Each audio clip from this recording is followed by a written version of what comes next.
27 იulis თელს სომხეთში ვარდავარის დღესასწაულს აღნიშნავენ. ეს არის წუწაობის საყოველთაო დღე, როდესაც მთელი მოსახლეობა გამოდის და შეიარაღებულია ვედროებით, წყლის თოფებით და სხვადასხვა საშუალებით და ერთმანეთს დაუნდობლად წუწავენ ამ დღეს.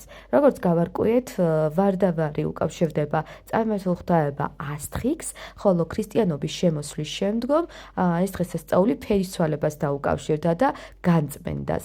ამ დღეს ჩვენც აღმოჩნდით ერევანში და მომსწრენი გავხდით ერევნის ცენტრალურ მოედანზე, როგორ გაჩაღებული აქვთ წუწაობა, წყლის მანქანებიც კი აქვთ გამოყვანილი და თავიდან გვეგონა რომ აქცია იყო და არ ბევდნენ. მოგეხსენებათ ჩვენ როგორი გამოცდილება გვაქვს ამ მხრივ, მაგრამ აინც ვიცოდით რომ ეს ვარდავარის დღესასწაული იყო, ეს მთელი მოედანი სავსეა, აქაც მიემართებიან მოწუწავეები, ესე შეიარაღებულები.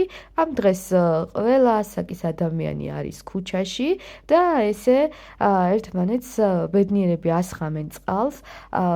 როგორც ვიცი, ჩხუბიც კი არ დაფიქსირებულა ამ დღეს, იმიტომ რომ ეს წყლის შესხმა ძალიან ჩვეულებრივი ამბავი არის და ამაზე არავინ არავის არ ეჩხუბება და ესე ოჯახებით აღნიშნავენ ამ დღეს სომხეთში.